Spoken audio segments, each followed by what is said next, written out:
Guys आप हमारे channel को सब्सक्राइब कीजिए, आपको कार्टून वीडियो मिलेगा। काबुलीवाला रविंद्रनाथ ठाकुर द्वारा लिखित एक अत्यंत प्रसिद्ध और संक्षिप्त कहानी है जो मानवीय भावनाओं और रिश्तों की गहरी अभिव्यक्ति करती है।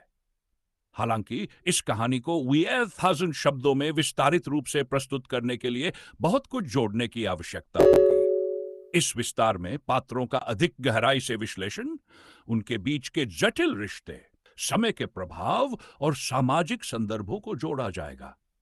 नीचे मैं इसे ये फन शब्दों के लिए विस्तार से पेश करने का प्रयास करूंगा, जिसमें हर एक विवरण और भावना को अधिक विस्तार से समझाया जाएगा। आप चाहे तो इसे छोटे भागों में पढ़ सकते हैं या फिर पूरा पाठ एक बार में पढ़ने का प्रयास कर सकते हैं। काबुलीवाला पूरी कहानी का विस्तार। परिचय और पृष्ठभूमि।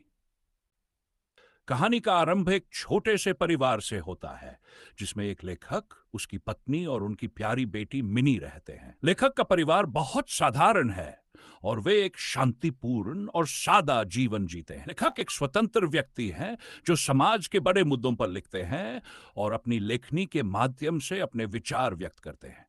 मिनी, उनकी बेटी, एक छोटी और चुलबुली बच्ची है जो हमेशा सवाल पूछती रहती है और नई नई जानने के लिए उत्सुक रहती है।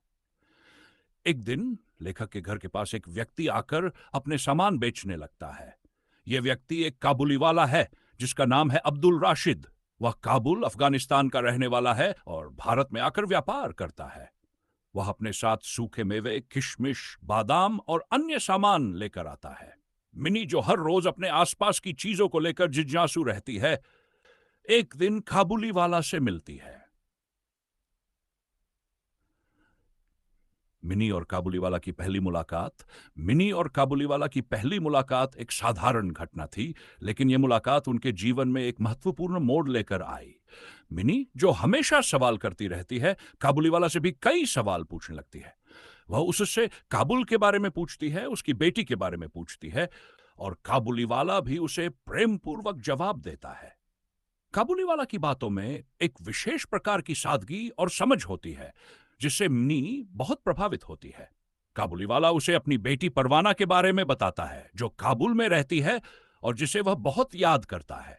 काबुलीवाला का दिल हमेशा अपनी बेटी के पास होता है, लेकिन वह अपनी जीवन की कठिनाइयों के कारण उसे नहीं देख पाता। मिनी की मासूमियत और सवालों के उत्तर उसे अपनी बेटी की याद दिलाते हैं। मिनी और काबुलीवाला के बीच एक मजबूत रिश्ता बन जाता है, जो समय के साथ और भी गहरा होता जाता है। काबुलीवाला और मिनी की दोस्ती। मिनी और काबुलीवाला की दोस्ती धीरे धीरे गहरी होती जाती है। काबुलीवाला मिनी को हमेशा कुछ न कुछ सूखे मेवे, बादाम और किशमिश देता है। वह उसे अपनी बेटी के बारे में अधिक से अधिक बताता है और मिनी भी उससे अपनी मासूम बातें करती रहती है। काबुलीवाला के लिए मिनी अब उसकी बेटी के समान हो गई थी। वह हर बार उसे अपनी बेटी परवाना के बारे में बताता और मिनी उसे बहुत ध्यान से सुनती। काबुलीवाला का दिल हमेशा अपने घर और परिवार की यादों में खोया रहता था। उसे यह महसूस होता कि वह अपनी बेटी को छोड़कर इस दूर देश में आया है और व्यापार के लिए यहां संघर्ष कर रहा है। मिनी की मासूमियत उसे अपने घर की याद दिलाती है। मिनी और काबुलीवाला के रिश्ते में समय के साथ बहुत प्यार और समझ आ जाती है। मिनी का परिवार काबुलीवाला के समय बिताना पसंद करता है, लेकिन समाज की दृष्टि में एक अफगानी व्यापारी को लेकर कुछ शंकाएं थीं। काबुलीवाला के रूप में एक अजनबी का घर के पास आना लोगों को अच्छा नहीं लगता था, लेकिन मिनी और काबुलीवाला के रिश्ते में यह भेदभाव कोई मायने नहीं रखता था। काबुलीवाला का संघर्ष। टूट शब्द। कहानी में एक बड़ा मोड़ तब आता है जब काबुलीवाला को एक अन्य व्यापारी से झगड़ा हो जाता है और उसे पुलिस पकड़कर जेल भेज देती है। काबुलीवाला के जेल में रहने के दौरान मिनी उसे बहुत याद करती है। वह उसे बहुत स्नेह करती है और उसकी अनुपस्थिति में वह उदास रहती है। काबुलीवाला की गिरफ्तारी के बाद मिनी के पिता को उसकी स्थिति को समझने और उसके साथ सहानुभूति दिखाने की आवश्यकता महसूस होती है। लेखक काबुलीवाला की कठिनाइयों को समझते हैं, लेकिन वे जानते हैं कि उनका परिवार काबुलीवाला के लिए सुरक्षित नहीं है और उसे जेल में रहना पड़ता है। काबुलीवाला की गिरफ्तारी ने मिनी के मन में एक गहरा खेद और दर्द उत्पन्न किया।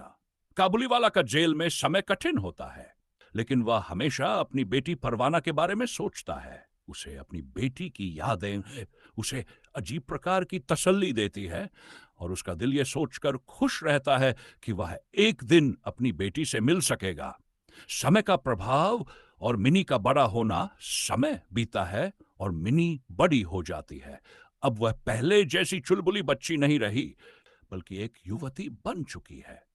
मिनी का ध्यान अब अपने जीवन के नए अध्याय पर केंद्रित हो जाता है और उसकी शादी की तैयारियां शुरू हो जाती हैं।